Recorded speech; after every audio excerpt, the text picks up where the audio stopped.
여러분, 이런 경우를 한번 생각해 보십시오. 비행기가 공중을 날고 있는데 교신이 끊겼습니다.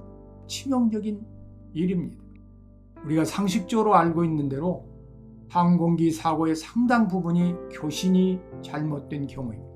관제탑으로부터 정확한 정보와 지식을 받을 때 안전 운항과 착륙이 가능합니다. 그러므로 교신이 끊어지는 것은 정말 치명적인 일입니다.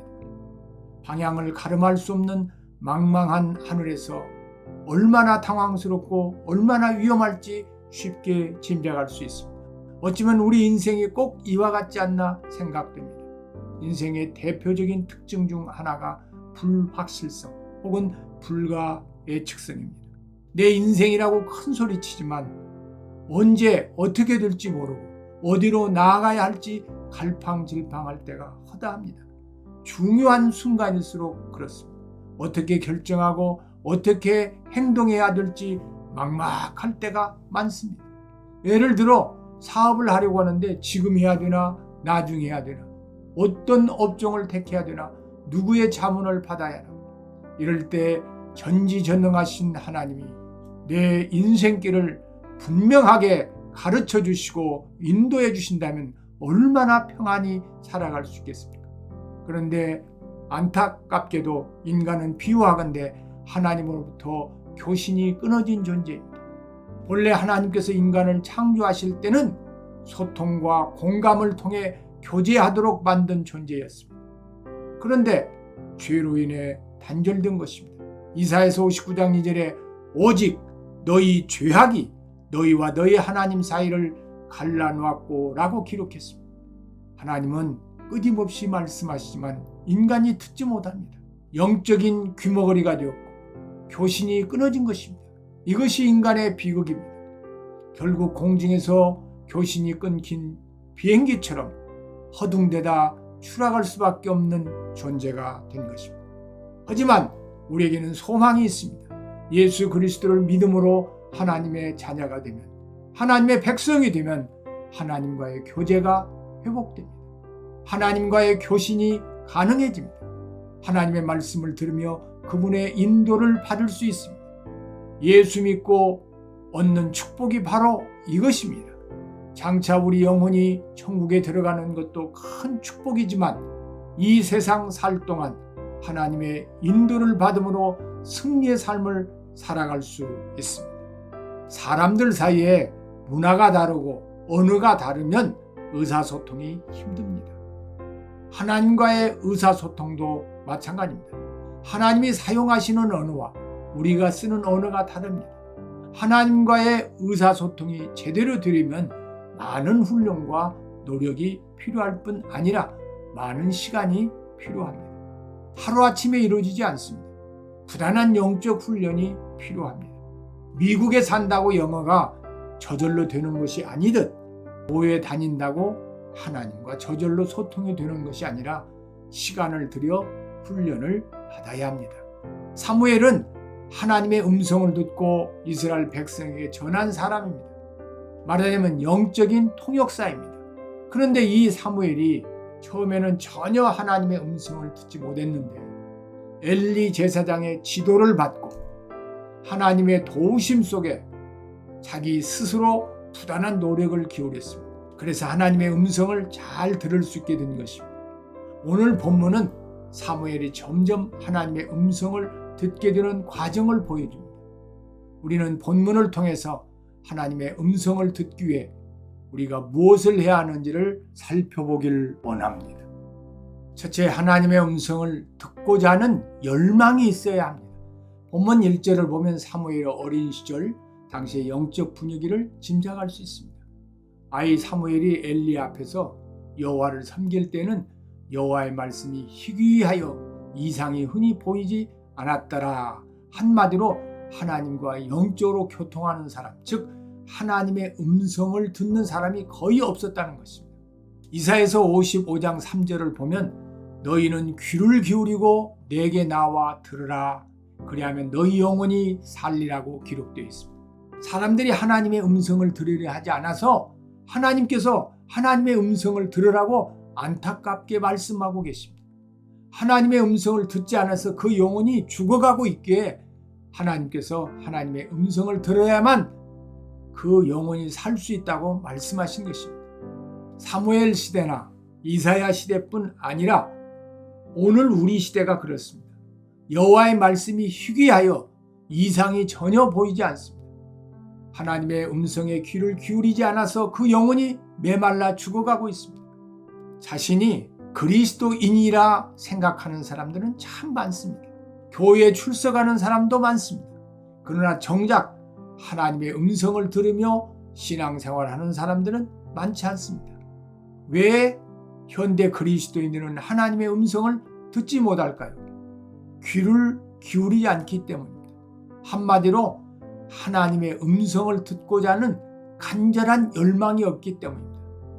암은 자각 증세가 없다고 합니다.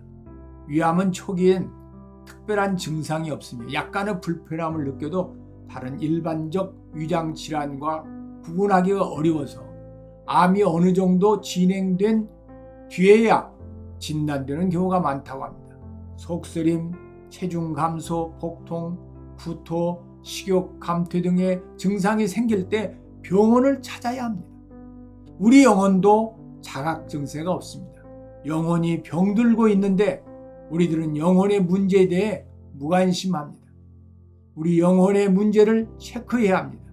삶에 기쁨이 없고 산 소망이 없고 눈물의 기도가 없고 신앙생활이 무거운 짐이 된다면 우리 영혼이 병들고 있다는 사실을 심각하게 깨달아야 합니다. 시편 42편 1절을 보면 하나님이여 사슴이 시냇물을 찾기에 갈급함같이 내 영혼이 주를 찾기에 갈급하나이다 라고 자기의 영적 갈급함을 뼈저리게 느끼고 있습니다. 그래서 목이 타는 사슴이 시냇물을 찾아 헤매듯이 영혼의 생수 되시는 주를 찾고 또 찾는다는 것입니다. 우리도 주의 음성을 듣고자 하는 열망이 우리의 심령 속에 불릴 듯 일어나야 합니다. 둘째, 하나님께 집중해야 합니다. 사무엘상 3장 3절을 보면 하나님의 등불은 아직 꺼지지 아니하였으며 사무엘은 하나님의 궤에 있는 여호와의 전 안에 누웠더니 라고 했습니다. 사무엘은 다른 곳에 가서 다른 것에 마음 빼앗기지 않기 위해 여호와의 전 안에서 누워 있으라는 것입니다. 그때 하나님의 음성을 들었습니다. 그렇습니다. 우리가 하나님께 집중할 때 하나님의 음성을 들을 수 있습니다. 시편 62편 1절을 보면 나의 영혼이 잠잠히 하나님만 바라며 라고 말씀합니다. 우리가 하나님을 가까이서 그분께 집중할 때 하나님의 음성을 들을 수 있습니다.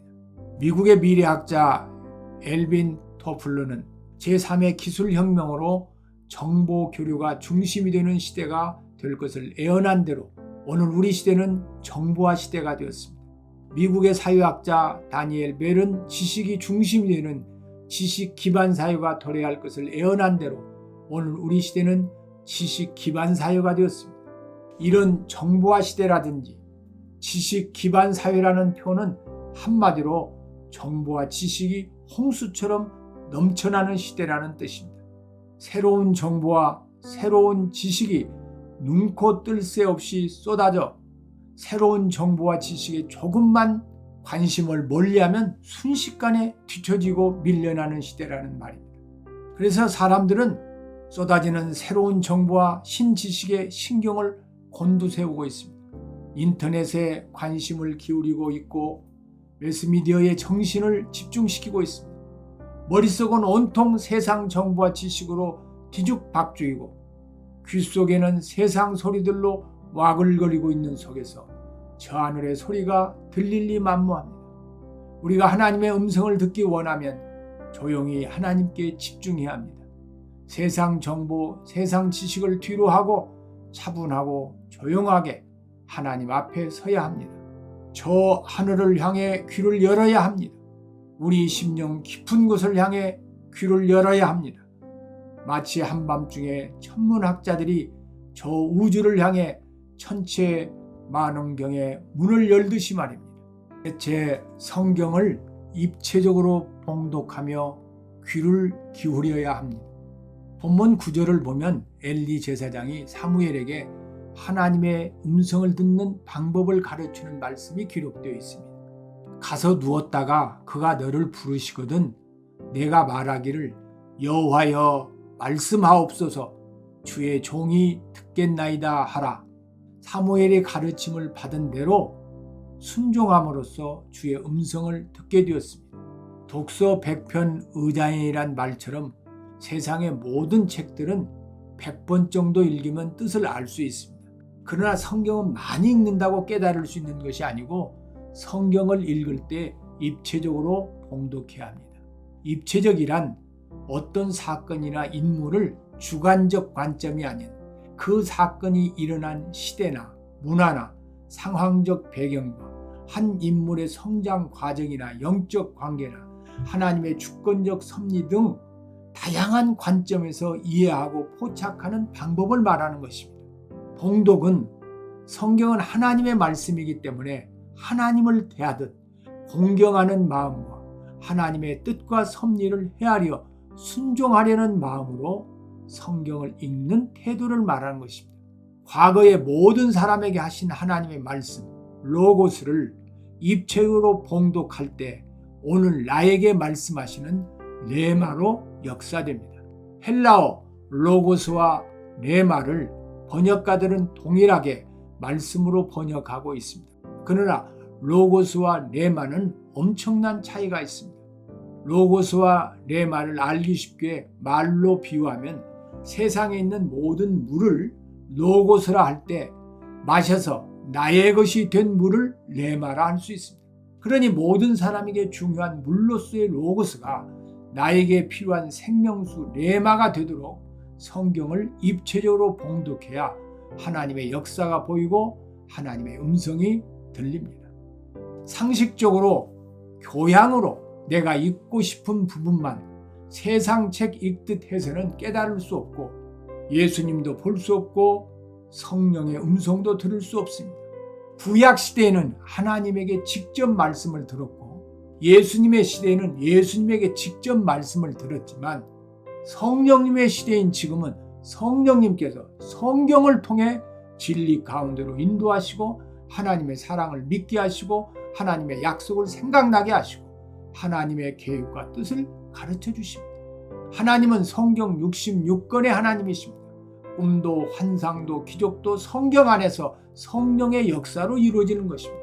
성경 말씀을 통해 하나님의 뜻과 계획을 아는 것이 하나님의 음성을 듣는 것입니다.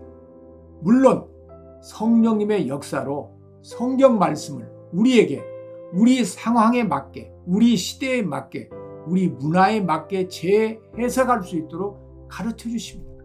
그러므로 하나님을 믿고 기도하면서 성경을 입체적으로 봉독하면 하나님의 음성을 분명히 듣게 될 것입니다. 아멘.